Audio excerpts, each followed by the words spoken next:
understand that this is wrong, but in the exam, you will be tested on this. So you have to produce the wrong answers.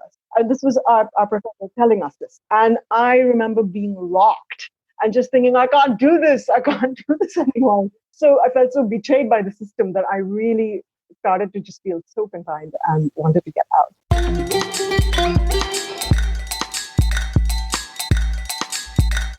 Podcast Junkies, episode 214. Welcome back. If you are new and this is the first episode you've ever listened to, this is the one where we speak to some amazing podcasters in the podcast space, old and new, just getting started, podcasting for over 10 years, luminaries in the podcasting space, podcasters from around the world, and this week is no exception.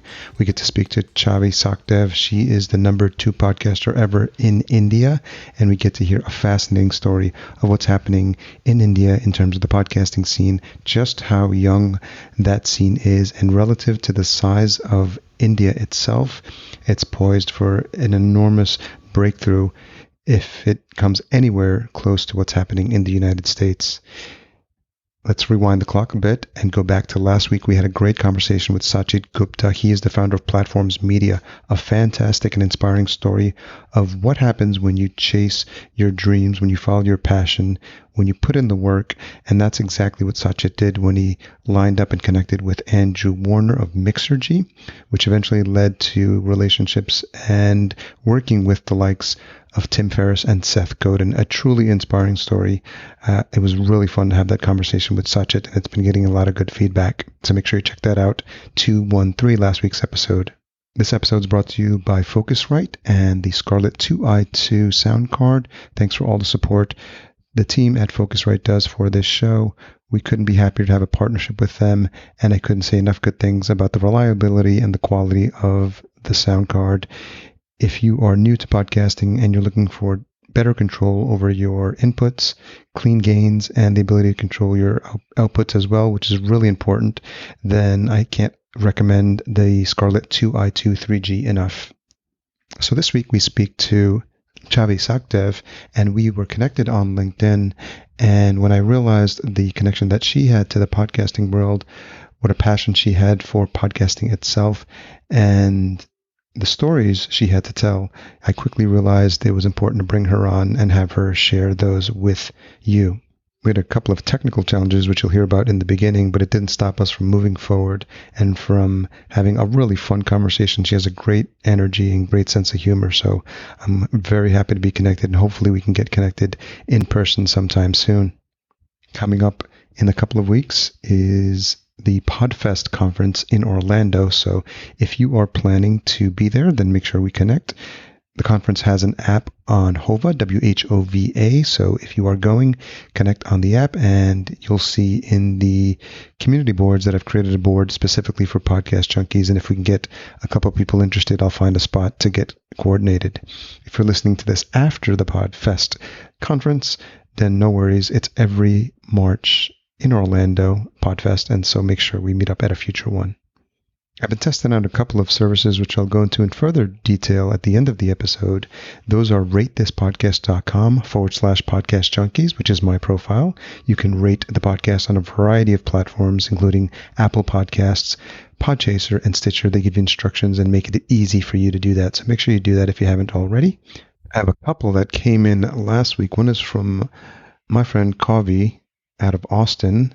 This is an amazing concept. If you're not rocking with the best in podcasting, Harry, Duran, and fam, then you're asleep. Wake up. Thanks, Chhavi.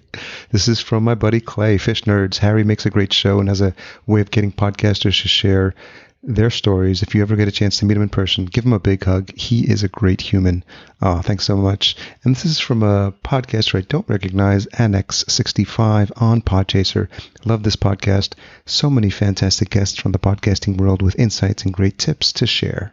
Harry is a fantastic host and a great interview. Anyone interested in podcasting or people's personal journeys will love this podcast.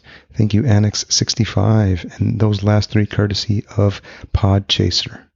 The other service that I've been testing out for micropayments is buymeacoffee.com. I set up a page that you can check out at podcastjunkies.com/coffee. And if you've got your own show, I highly recommend you setting up a page, not only on this site, but on the ratethispodcast.com site.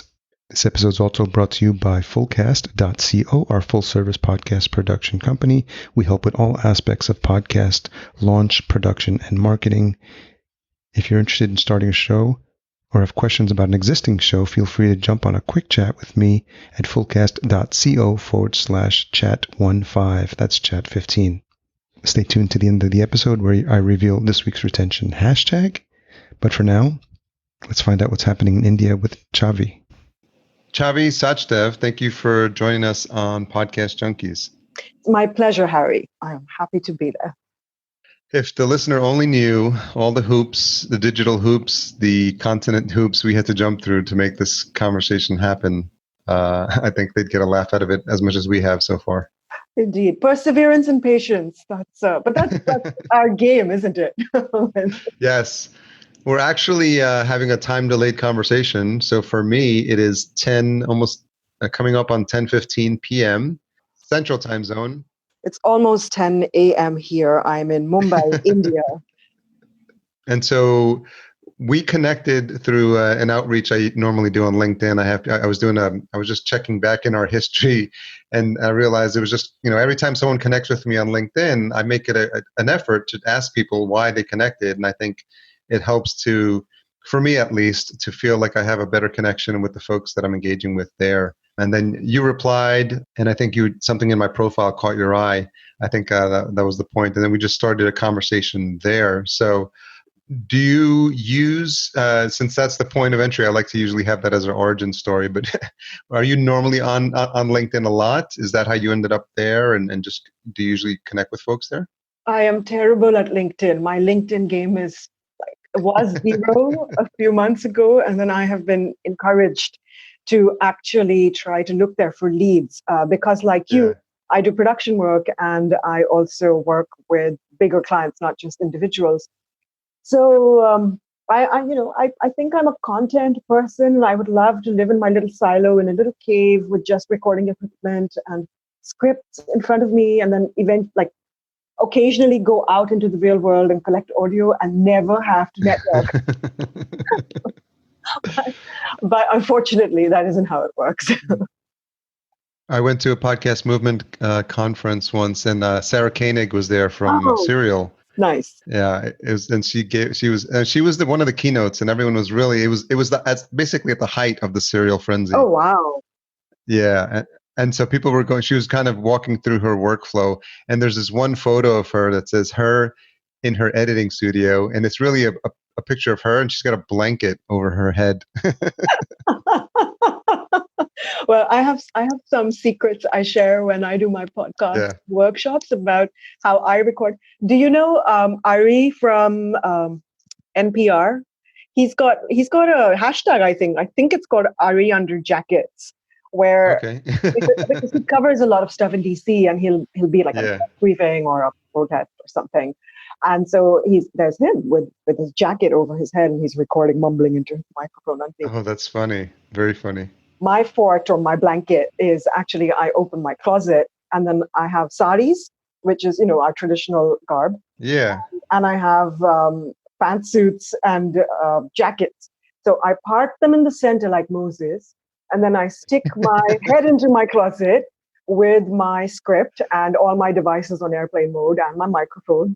And that's when I have beautiful sound in my DIY recording studio. The sacrifices we make for our art. Yes, absolutely. And my cats get super curious. What on earth is so exciting back there? She never lets us in. Yeah, they never want to feel like they're missing out on something. Definitely. So one of the things we started chatting about is that you mentioned you teach podcasting in India, and then you're one of the most experienced podcast producers in the country and one of the very few radio journalists, and you talked about some of the series you're producing. So immediately my interest was piqued, and you made reference to being one of the first podcasters in India as well. And so maybe let's start there in terms of like how did you end up in radio of all things, and then eventually podcasting? So I did my undergrad and grad school in the US, and I have a master's in journalism. So I've always been drawn to storytelling, and I have loved radio. So in the US, I had developed a radio habit. And podcasting had started by 2004. I moved back to India in 2007. I'd been away for 12 years, and I think I brought a few things back with me, like a pretty strong work ethic and a real interest in producing good quality, very well-reported journalism. And in grad school, I'd also been on the college radio station with news a little bit. So I moved back here actually to work in what was going to be India's first talk radio station. And that neither I nor the station lasted very long. We have a tradition of very music-centric, very Bollywood music-centric radio here. And there is only, and also by law, we can't broadcast news on the radio since the 50s. Sorry, this is such a long, convoluted story. But no. The good thing is we have time here. So, so I was motivated to help launch this station because I felt like my compatriots need choices. It's like if you give a child like Pop-Tarts for breakfast every day, when you give them granola or oats, they're going to be like, what is this? I just want Pop-Tarts. So I felt like we had to expand their menu and give them options and hook them to the healthy things by making them interesting and tasty. And that was the premise. It didn't pan out. Within a few months, that radio station, so it was an experiment. Nobody was doing talk radio in terms of like, we were doing panel discussions and opinions, which is allowed. Okay. You can't have news broadcasts. If you're doing news, you can read out what the Press Trust of India sends you as a press release in the morning. And otherwise, people, all the radio stations steer clear of news and they just report things about Bollywood or cricket. And I'm not even kidding. That's it. This was revolutionary. They were talking about other things, but they couldn't sell ads. It was revolutionary. It was novel. But as soon as the novelty dropped, the commercial side kicked in. And soon enough, also, I feel like they just didn't have the integrity. The advertising folks pressured the content folks, and it went from being 100% talk to then 80% talk to 50% talk to 0% talk. Wow. And it was rebranded as a Bollywood song music station pretty quickly. So but I'd quit already because I could see the trend. And so I started to do reporting from here. So there are very few radio journalists in the country because there is no radio journalism. And so I was in a good position to actually report on the country from here. So NPR had a correspondent, Radio France had a correspondent, the BBC had some roving reporters. And so I started doing work for Deutsche Welle, Radio Netherlands, which is also publicly funded, just like NPR and NPR. And PRI, actually, they were my best clients at the time. And then I started to pitch to radio stations here. Can I make some programming for you? And history, science, women's stories, business, whatever. And they were like, sure, if you can loop Bollywood into it or cricket. So I started podcasting because I felt like that was, at least I could give myself a platform. So that in a nutshell is how I started back in 2008. There were 4 other people working on podcasts. There was one guy who was podcasting and he has since moved to Japan. So I was the second. And now the last one, or the first one standing, however. You're the oldest podcaster, most original podcaster in India that's still remaining in the country. Yeah, that's me. Yeah. So I started out actually with a podcast monitoring radio because at that point I was really naive and I thought and I heard that the Ministry of Information Broadcasting India was going to allow news on the radio. So fast forward 13 years later, it still hasn't happened. They're still dangling carrots in front of all of the broadcasters. But at that point, I just moved back and I had stars in my eyes and I thought it was really going to happen. So I was doing a podcast about that. And I also did another podcast about Indians who had moved back to India to restart their lives, and then did the first music podcast with a live music venue and a bunch of other things. And now finally I do, what I do. And I have to thank Sarah and NPR for Serial, because Serial is actually what was the tipping point in India. Oh, okay. Yeah, it's interesting because that became a tipping point for a lot of folks. There's always been waves, and people like to think about specific times of when the Renaissance is. I don't think there's one place to point to. Obviously, when Apple natively had the podcast app and they put it on the iPhone, that was a huge inflection point because Definitely. it was, and obviously even before then, when Apple began adding podcasts to the Apple directory, was another huge one. And so I think Spotify is another inflection point. But it's interesting that there's so many different varieties of podcasters, because there's people from the public radio who have made a big impact. You can't really talk about podcasting without talking about Sarah Koenig or Alex Bloomberg. Absolutely. Right? Yeah. So I'm just wondering now, what's the latest count of active podcasters? We talked about this previously too. I thought that was interesting. Active podcasters in India. So I don't have an exact number, but I know it's somewhere around 400. Which is really crazy because I know a lot of listeners. I know a lot of listeners to this podcast who hear the stats, courtesy of people like James Cridlin with Pod News, who gives us an update on the heartbeat of podcasting. So shout out to James. It's just interesting because everyone talks about the 800,000 number of active shows in Apple Podcast Directory, but it's so funny because what that speaks to, it's almost the American equivalent of the gold rush to California. Indeed. Potential, opportunities and what's capable and what's possible to with the podcasting industry in India. Definitely, yeah. So there are white papers that are predicting a huge boom, especially in the next 5 years. I think PwC had a paper out recently, but there was chatter from the industry here saying that it's very inflated.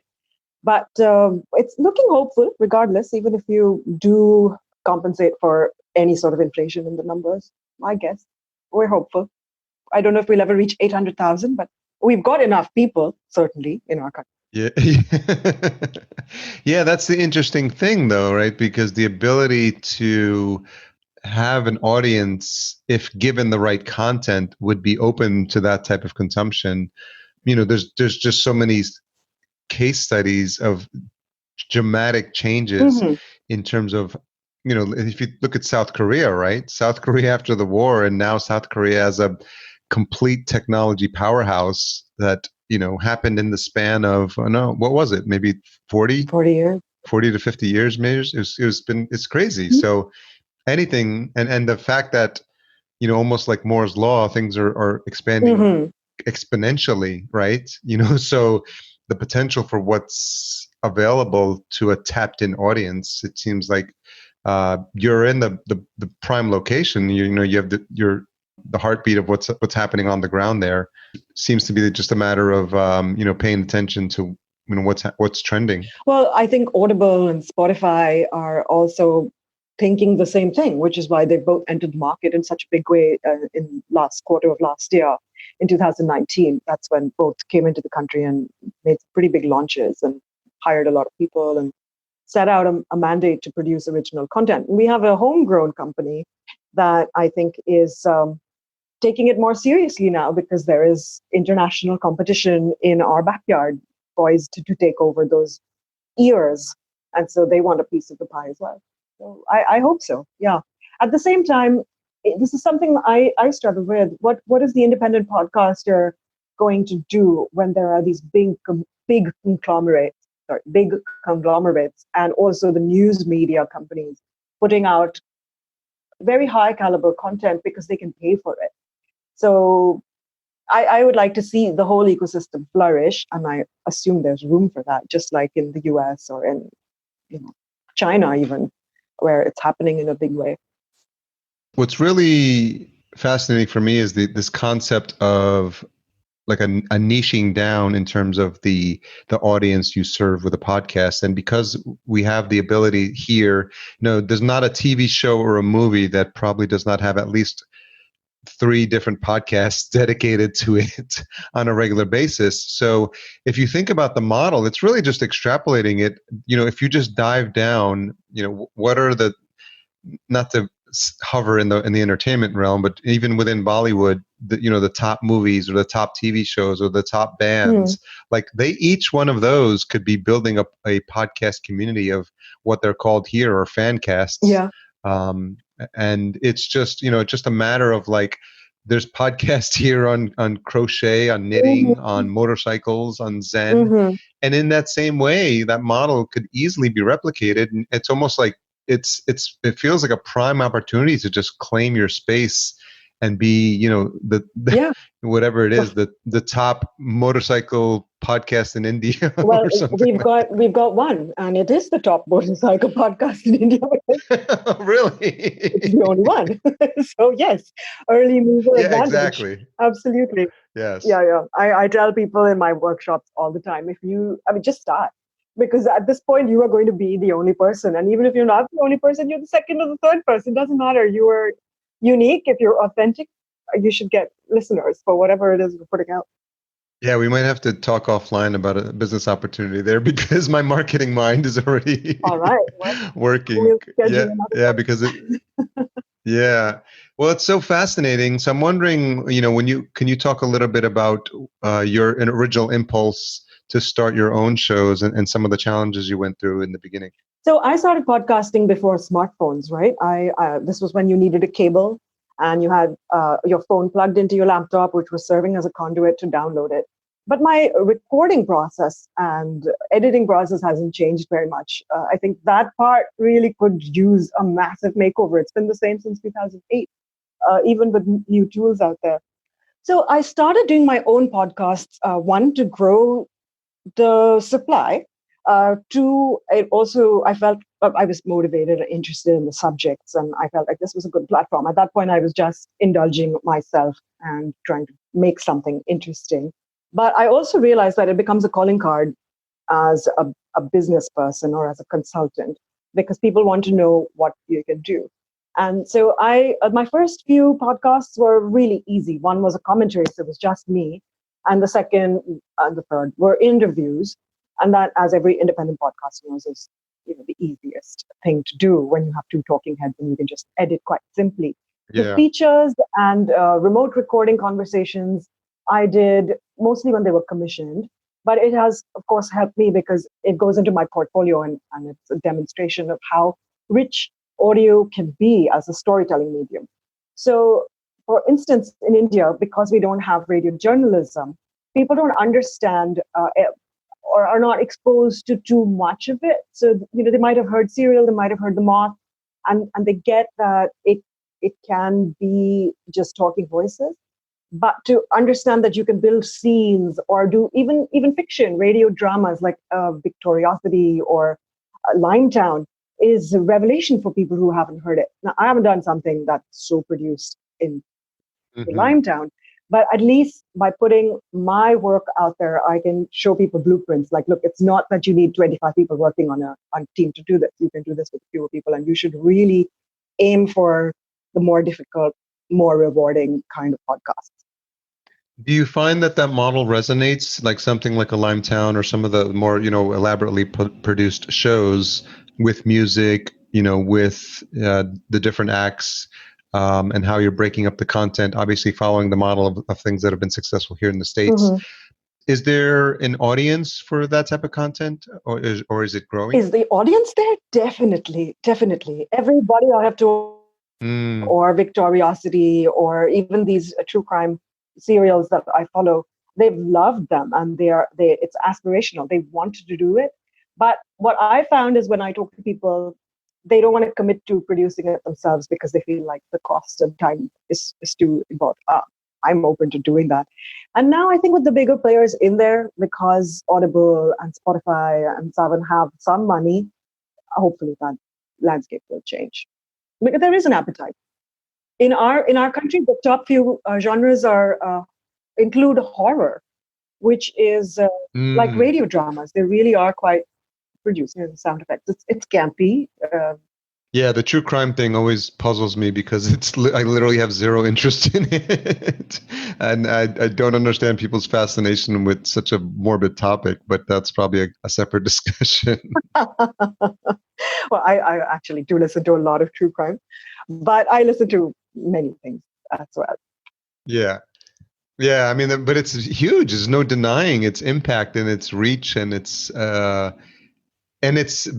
quite honestly, there's something to be said for giving people a gateway into podcasting, if you will, because Mhm. there's probably a lot of people that have discovered podcasting through true crime. Absolutely. Yes, it is a gateway drug, and I'm more than happy for people to come to podcasting however they Yeah. come to it.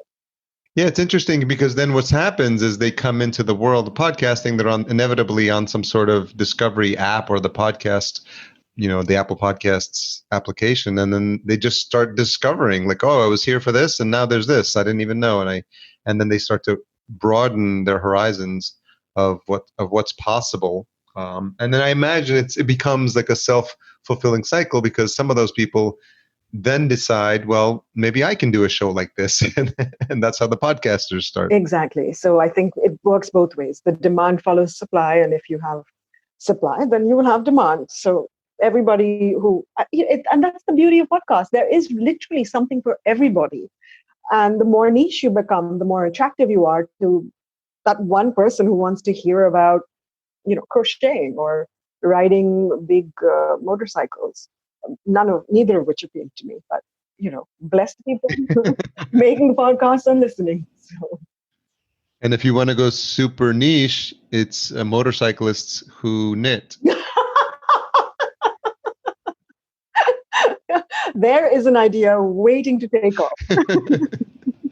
Yes, or knitters who ride. Yeah. One of the two. So when you have conversations with folks, on the production side now, how are they thinking about what they want? Are they trying to replicate what's successful in the US? Are they using it to build their business? Or is it some sort of hybrid in between? Or is it purely entertainment purposes? What are you seeing in terms of interest with people who are looking to produce shows? So they're interested in replicating what's happening. I think a lot of them, at least people who come to me, it's really interesting, have not listened to many podcasts. So they are limited in their vision for what could happen. And most of them think of it as a marketing tool, which is fine. It is a good way to put out a brand.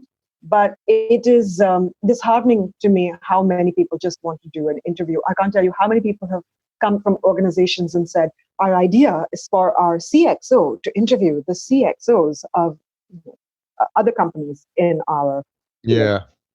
And I'm thinking, oh, goodness gracious, that is the most boring, overdone thing in the world. Who wants to listen to those guys talking to each other in this politically correct, shareholder pleasing manner? Like, really? Yeah. And so, I mean, I'm happy to if they're paying me. But seriously, I try to steer them away from that and give them ideas about what else they could do to develop their brand. And that's not, I wish they would listen more. So that's part of what I end up doing is a lot of ambassadorship for other podcasts and formats. And also funding is a problem. It's very early. So for instance, there are many people who want to do a pilot and then showcase it to their superiors. And again, I'm talking about organizations. Yeah. And then they might get a sign off on it because it's new. They understand YouTube. They've given them a marketing budget for Facebook now, which seems revolutionary to them. So what is this podcast thing now?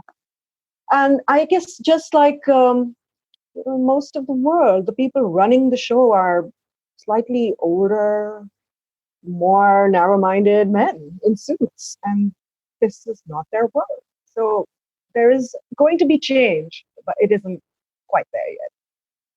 And are the majority of podcasts or all the podcasts that are currently being produced there English language? Yes, definitely. So there are mostly English. There's a few in Hindi, just a few dozens, not even like hundreds. Very few, like you could count them on both hands in other languages. Tamil, Marathi, Punjabi. But we have 26 official languages. This is purely Wow. a market that is waiting to be plumbed. I tell all my workshop attendees, if you speak another language fluently, just start now. I mean, just talk to yourself if you must, but really, it's wide open. So yeah, it's going to happen. I am confident. I have been waiting for 12 years. I'm not holding my breath, but I think it's closer now Yeah. than it's ever been. Do you think part of it needs to be a bit of education? Obviously, I mean, it continues to be a challenge here in the States in terms of like even, Definitely. yeah, even what is a podcast and what's the difference between that and radio and just like even just letting people know that it exists. Well, I keep seeing the numbers from all the white papers that come from the US, and they seem way more encouraging than here. Like 65% of Americans have heard what a podcast is or have listened to at least one, up from even last year. So it is exponential. And yes, it's obviously not everybody's listening to podcasts, even in the US, where 800,000 podcasts are out there. Here, yes, people just don't understand. And I know all of us independent podcasters, when people ask us what we do, it's become like a move. We're like, let me show you. And we grab their phone and install a podcast app for them if they Yes, don't already exactly. have one and sort of just get them going. I can't tell you how many weddings I have like hijacked guests and like, here, let me Yeah, just you have show to. you. So I really wish the big companies would spend a little more time doing better marketing rather than counting on people just stumbling across something. I don't have the bandwidth or the money to, reach them, everybody. But I guess the big names do. I feel like they should.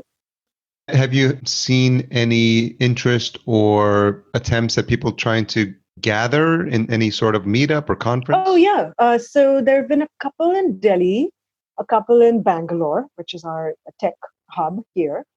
Bangalore actually, I think, has the highest number of podcasters in the country, which is not surprising. And in Mumbai, I have been trying to get a community together. I was hoping somebody else would, but nobody else has. So we had a meetup in December, and we're having one next month. And I hope to do it every month. And then I'm going to be in Delhi, so I'll get some people together there as well. Independent podcasters unite. That's Exactly. so, Independent Indian podcasters, yes, exactly. Well, I think it's important because of the size of it's so small in terms of the relative size of the country.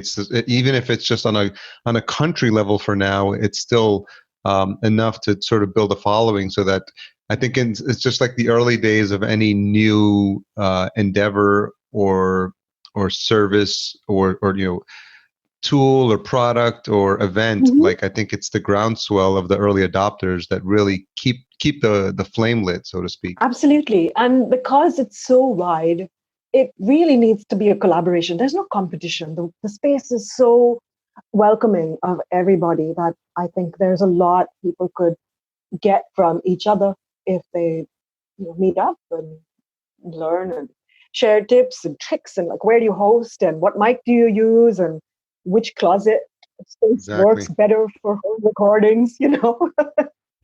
Which blanket works best? Yes. Yeah. Did you grow up in Mumbai? I grew up between Mumbai and Delhi, and then I left for college right after high school. I went to the US. What city did you grow up in? So I grew up between Mumbai and Delhi, Bombay, as it was called. Okay. Yeah. So life was good. Yeah. We listened to radio a lot growing up, but it was music. And yeah, I'm not sure. Yeah, I know that's a broad question. What was the spark where you felt the calling that you needed to continue your education in the States? Oh, so I was bored here. We have an education system we inherited from the British. So it's very deep and wide. So, for example, after 12th grade, you choose a major, and then that's what you focus on for 3 years, and you have pretty much nothing else. And I didn't want to do that. I felt like I wasn't ready to commit to just being one thing and doing one thing. And obviously, at 17, who knows what they're going to do? So I wanted to get a liberal arts education and test out different options. And I was really, really happy with that. So And that's when I double major, which is something you can't do in India. And I had literature and psychology as my majors. And after I did undergrad school, I was going to be a clinical psychologist, but I ended up doing journalism as a course of study because I wasn't confident enough to just step into the workspace, and I felt like I needed skills. But I realized that what drew me to both literature and psychology was people's stories. I'm inherently nosy. And I thought, journalism, I can just be paid to be nosy and tell people stories. So that I think has just led to radio, because radio is my favorite. It's the most, mean, I'm preaching to the choir here, but to me, it's the most intimate and accessible way of being in somebody else's headspace and looking through their eyes at what they're experiencing. So it all came together in radio and podcasting.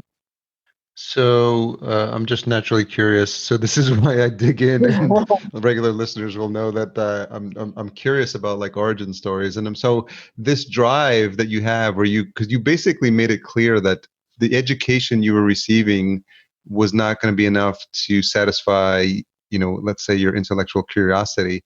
Can you identify, like, is that a trait that is just independent? Is that run in your family? Is that your parents? Is like where did that spark or that light shine, and where you said, like, because a lot of people are perfectly happy with the education they're receiving, and they don't seek to learn or seek elsewhere. So can you identify, or have you ever given a thought to where that might be coming from? I have not. I'm not sure where it comes from. I guess I'm really privileged. I am lucky as well to have been able to dream of doing that and then translating that into a reality. A lot of people in my country just cannot even think about affording it. And I got scholarships throughout. I would not have been able to get there on the Indian rupee. Mm-hmm. But also, so my mom's side of the family is quite widely traveled. And my mother did a little bit of college in the US. And she'd always sort of held that out as, that was an amazing experience and you should think about it. And so that door had already opened for me. And I had two aunts, actually, in three aunts in the US already. It was an option from the start. And I think I was self-aware enough, maybe from my family, just being the sort of intellectually curious people they are, but also the amount of books I'd read. And yeah, I think it's like the lottery of birth, really. I was just lucky to have been born into a family that could think of these things. Both my grandparents from my mom's side were doctors. They had also traveled a lot. Okay. My mom had studied in the US. My father had gone away to study and come back as well. And so I wasn't limited in what I could think of. Through exposure, I think I knew what was out there and that what I had was not enough. So one of the things I remember thinking at 17 is that the college I was in, I was doing psychology. They had told us at the beginning of the year that all this information in these books is outdated, like it's been proved wrong. But because our education board has not approved updated textbooks, understand that this is wrong, but in the exam, you will be tested on this. So you have to produce the wrong answers. This was our professor telling us this. And I remember being rocked and just thinking, I can't do this. I can't do this anymore. Wow. I felt so betrayed by the system that I really started to just feel so confined and wanted to get out. So yeah, both of those things, I think, just extreme luck. And I'm grateful for where I was and where I was able to end up. So you mentioned your passion for books. Are there a couple that stand out for you that have made an impact on your life? Oh, don't ask me that. It's so difficult, so difficult. The Morrow Boy, that's a good one for radio people. The Morrow Boy, as in Edward R. Murrow? Yes. It's about how he set up stuff at Columbia, CBS, rather. Wow. Yeah, that's it. I'm going to stop there. One? No. One more. Okay, I'll tell you about just one more. One I just read. And again, it has a radio connection. So it's a contemporary historical fiction by Kate Atkinson called Transcriptionist. And that was that was interesting. It's something I read recently. And she works at a broadcasting house at the BBC, where I was lucky enough to spend a month last year working on some projects for a BBC show that I love that does solutions journalism called People Fixing the World. And so, of course, I felt extra connected because I knew where all the roads were and what the rooms looked like.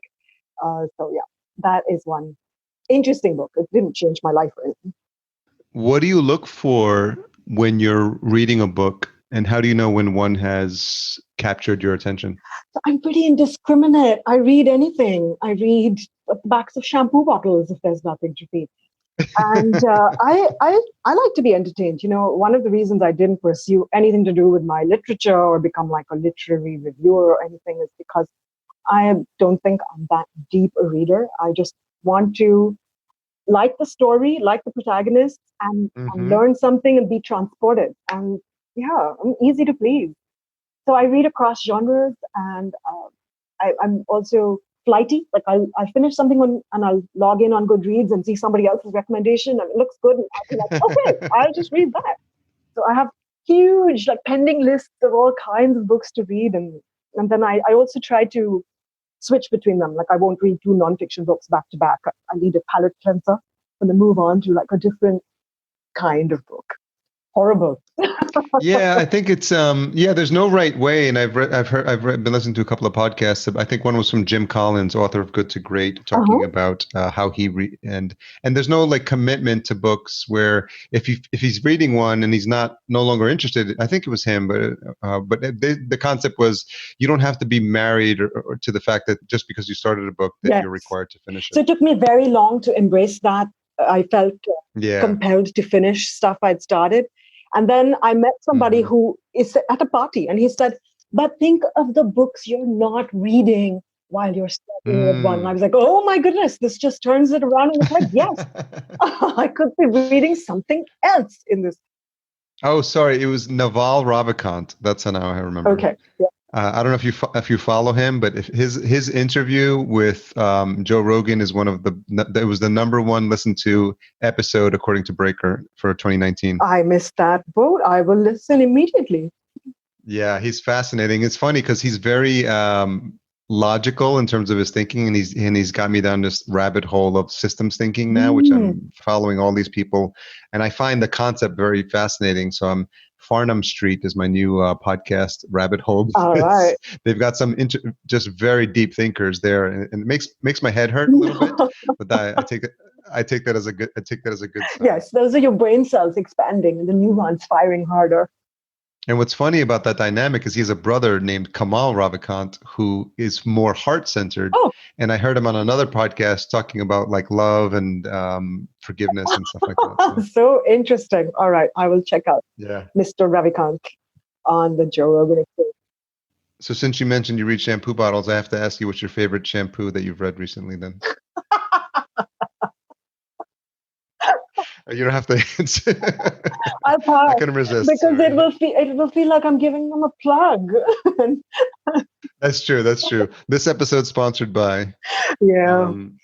What was the experience like when you first landed in the U.S.? Oh my goodness! So I knew the U.S. from books, from movies, and from Baywatch. That's hilarious. Everyone uses the Baywatch example. It's so funny. Baywatch is what everybody wanted to see, you know. Of course. And the Bold and the Beautiful. So this is, you know, what I assumed. Oh my God. Like. And I ended up in the boondocks. I'm going to date myself here, but I came to the US at the beginning of the internet, and there was no way to really check anything. There was online. I got a brochure in the mail on the College of Information. It was in the Appalachian Mountains, and it was pretty. I'm struggling for other things. So it was in the Bible Belt in Tennessee, the buckle of the Bible Belt, really. Like you couldn't throw a stone in the air without hitting a church. Wait, that's where you arrived? That's where I went to college, yeah. Wow. It was not like TV at all. No, not like Baywatch at all. No, not even like The Bold and the Beautiful. It was quite different. amazing sunsets. No, the school was really nice. It was also a small Yeah. school, which I had chosen on purpose. I had realized back in India that all the classes I did well in were tiny. And so basically I do well with attention. So if the teacher has, time and patience to focus on me, then I do well. I tried. And I went to a massive high school. We had 860 people in our graduating class. If you can imagine that, that's usually the strength of an entire school. This was just our graduating class, and our classes were like 50 people strong. So, I mean, this is the reality in India generally. So, I found that the classes that were large, because they had to appeal to people of different strengths, intelligence, competence, background, I didn't do well in them. I was bored. So I ended up in a tiny liberal arts college, and I did really well. I graduated summa cum laude, and I don't think maybe I wouldn't have done that if I'd gone to like a Columbia or something. I don't know. Yeah. One other thing that you did there, if LinkedIn is to be believed, is you were part of the choir. Yes, indeed. For a while, I could sort of sight read music, but it was great. I enjoyed it. So is there any particular challenges, or is this a ongoing thread of like expressing your voice? So singing in choir, and then you're now in the podcasting Oh, world? I still sing. I just have a limited audience in my house. Okay. But yeah, no, I like, I don't know. I guess I've just always been really vocal. I started talking really early. I haven't stopped. Okay. I haven't stopped. Who in your family would be, you can answer either one of these, the most surprised or the most supportive in terms of where you've ended up now with your podcasting career? I think the answer to both is my father. So my father had one employer his whole life. He started as a management trainee in a company and ended up as the CEO. He worked there for more than 40 years. I think both his children are kind of, I don't know what the word is. I mean, he's not horrified, but he's definitely startled by how unstructured our work lives are. Yeah. And how I think when I had jobs, I've never had a job longer than 3 years. And same for my brother. Actually, his record's probably even shorter. But he's seen me struggle. He's lent me money as an adult because this hasn't been the most lucrative career path that I have chosen for myself. First of all, you're never going to get rich as a journalist. And second, as a podcaster. It's Not yet. Yes, I'm not really raking in the moolah. So, but he's seen the recognition. He's the person who reads my contracts for me when I get them, and he's super supportive. So yeah, I think both surprised and supportive. Dad's in the lead. I'm sure some of these questions you probably weren't even expecting. A couple others that I usually have as we wrap up the conversation. What's something that you've changed your mind about recently? Let me think about that. Recently, well, I think I'm really, really liberal, and it's been difficult to acknowledge that people I respect and like can be on such a different wavelength when it comes to certain world events and local politics. And so I'm trying to embrace that. I haven't changed my mind, but I find obviously I can't just junk them and unfriend them in real life. I can do that on Facebook. So I have tried not to just brush them off as being wholly wrong, but try to understand why they are thinking a certain way and give them a little leverage for that. I don't know. That doesn't really answer your question. Have I changed my mind? No, it's interesting because I've had a couple of people on the show in the past whose ideologies, let's say, are different than mine. And what I've come to appreciate and understand is we need to be able to have more of these conversations with people that we don't necessarily agree with. And so we can disagree but without being disagreeable. Yeah. And I think sometimes I do change my mind in the middle of trying to perhaps well, it's not argue, but to have a dialogue with somebody when I realize that it isn't a dialogue anymore, like I'm not getting through. So I back off and I'm trying to choose my battles. I'm very passionate about certain things that are happening, especially in India right now, but also across the world. And people are not going to be exactly the same as me. And of course, all of us live in an echo chamber, right? We're surrounded by the people who think like us. And then suddenly, sometimes it's a surprise to find out that, like, oh, this one person, they don't agree. And then to get evidence for why they feel that way, while on, in the global sense of things, they are a lovely person, where compassion and empathy most of the time. So, yeah, life is hard sometimes. These are trying times. Yes, they definitely are. And I think being open to providing platforms that can allow for this type of dialogue is really important. And I think podcasters have that platform. And so to the extent that we can let people know that, yes, you can, speak what you have to speak. And as long as we're able to be civil and understand each other, I think sometimes there's actually a skill, and it's probably related to the ability to either debate, but also understand how you can ask a provoking or follow-up question in a way that doesn't make the other person feel like they're being attacked. Exactly.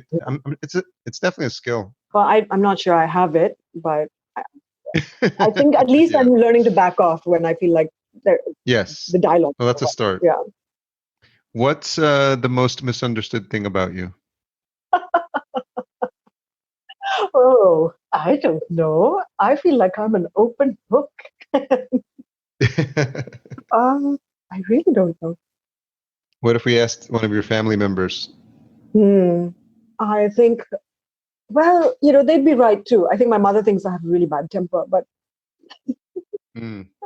maybe, there are certain things that only your family sees of you because, one, your relationship with them is different. Two, they know all your buttons.